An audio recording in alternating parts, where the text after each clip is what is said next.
복음 한 스푼 김용 전도사입니다. 오늘은 회개의 열매, 회개의 열매라는 주제로 함께 나누어 보겠습니다. 마태복음 4장 17절, 마태복음 4장 17절입니다.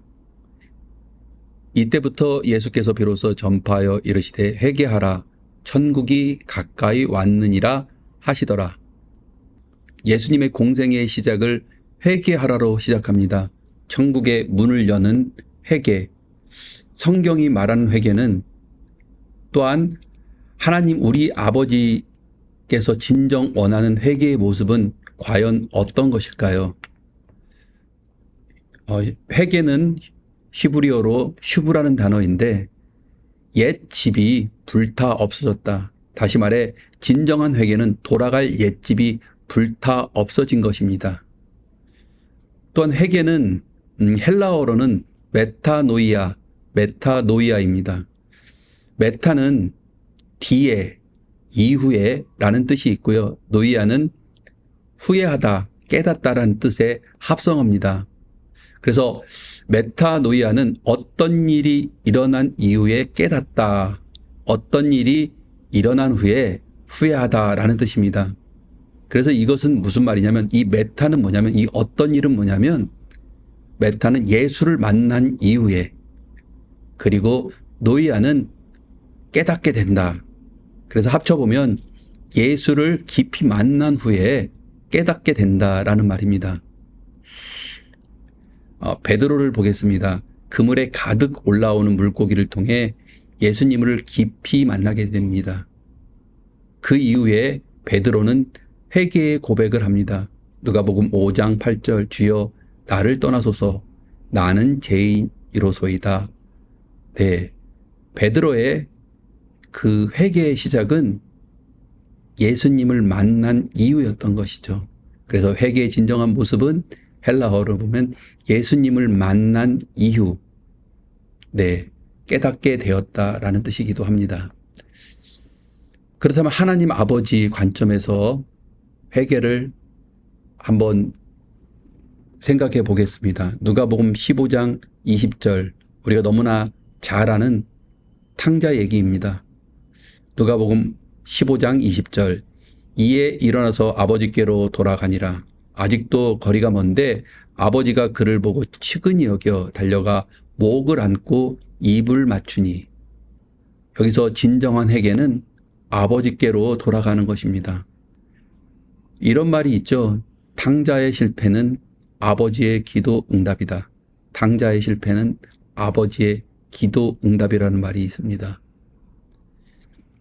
그러나 여기에서 탕자가 아버지께 돌아간 이유는 아버지에 대한 사랑, 그 사랑이 아니었고 배고픔이었습니다. 그래도 돌아오기만 하면 기뻐하는 아버지의 모습을 우리는 볼 수 있습니다. 그래서 회개의 열매는 아들의 정체성 회복입니다. 24절, 이 내 아들은 죽었다가 다시 살아났으며 내가 잃었다가 다시 얻었노라 하니 그들이 즐거워하더라. 회개의 진정한 종착지는 도덕적 깨끗함이 아니라 아들의 정체성 회복입니다. 19절 한번 보겠습니다. 지금부터 아버지의 아들이라 일컬음을 감당하지 못하겠나이다. 나를 품꾼의 하나로 보소서 하리라 하고. 그러나 지금 아버지께 돌아가고 있는 탕자는 스스로 품꾼, 종으로 돌아가고 있습니다. 언제까지 그렇습니까? 아버지 앞에 무릎 꿇고 아버지를 만나는 순간 종이라고 고백하는 탕자는 더 이상 품꾼의 하나가 아닌 아들의 자리를 회복합니다. 그래서 회개는 아버지께로 돌아가서 배고픔의 회복, 고난의 해결을 넘어 아들의 정체성 회복인 것입니다. 진정한 회개에 대해서 좋은 예를 한번 들어보겠습니다. 세상에서 가장 비싼 그림은 무엇일까요? 살바토로 문디, 레오날드 다빈치의 그림입니다. 2017년 뉴욕 크리스티 경미에서 우리 돈 6천억 원에 팔렸습니다. 그러나 그 그림이 처음 발견됐을 때는 그 그림에 막 덧칠이 되어 있고 그래서 하나로 6만 원에 팔렸다고 합니다.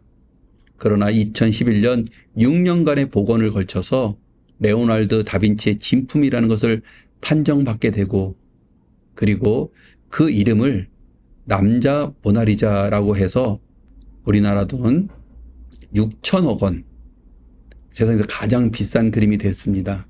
6만 원짜리 그 그림이 6천억 원이 되기 위해서 그 그림을 복원했는데, 그 그림을 복원할 때 처음에는 너무 조잡했던 그 그림이었는데, 그 그림을 복원할 때 가장 중요했던 것은 그림을 얼마나 깨끗하게 지우는 것이 아닙니다.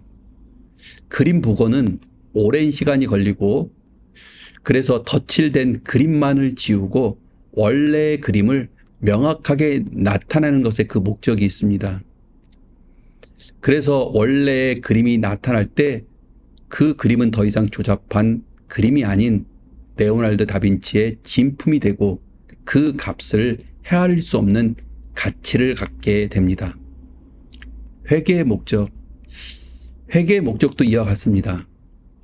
회개는 우리를 완벽한 인간, 율법적으로 철저한 사람으로 만드는 것에 그 목적이 있지 않습니다. 세상의 죄로 덧칠되어진 나를 지음으로 시작하여 결과는 예수가 나타나야 합니다. 다시 말해서 세상의 자녀된 우리가 죽음으로 하나님의 자녀의 정체성을 회복하는 것, 그것이 하나님 우리 아버지, 그 아버지가 진정으로 원하는 회개의 모습입니다. 그리고 회개의 목적 열매인 것입니다. 죄에서 자유하게 된 우리는 이제 아버지에게로 돌아가 그 안에서 행복하게 살아가는 것입니다. 넓은 유리창을 깨끗이 닦는 이유는 유리창 너머 멋진 풍경을 보기 위함입니다.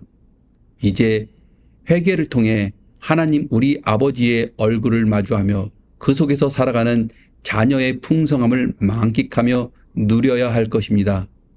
자녀로서의 삶, 그 기쁨, 그것이 하나님 우리 아버지께서 진정 원하시는 회개의 종착지인 것입니다. 그렇다면 회개의 오류가 있습니다. 그림을 복원하기 위해서 너무 열심히 해서 그 그림을 깨끗하게 백지로 만든다면 그것은 그림 복원의 자격에서 빵점이 되는 것입니다. 그리고 그 사람은 지금 세상에 둘도 없는 명작을 지워버린 것이겠죠. 그리스도인에게도 회개는 너무도 중요한 사건이자 관문입니다. 그래서 예수님의 공생의 시작을 회개하라는 말씀으로 시작한 것이겠죠. 그러나 그 회개의 과정에서 나의 죄만을 지우는데 열심일 경우 자칫 나를 지워 백지로 만드는 오류를 범할 수 있게 됩니다. 회개는 그림의 복원처럼 자녀 복원입니다. 하나님의 자녀된 정체성의 복원입니다. 내가 죽고 주도 죽는 것은 정죄입니다. 내가 죽음으로 주가 살아나는 것, 그것이 회개입니다. 그리고 그때 우리에게는 하나님의 사랑받는 자녀의 정체성, 세상에서 값을 매길 수 없는 창조주 하나님의 명작, 명품, 하나님의 자녀의 삶이 주어지게 됩니다. 이것이 회개를 통한 하나님 우리 아버지의 목적이고 정체성 회복입니다. 회개의 열매, 자녀됨입니다. 감사합니다.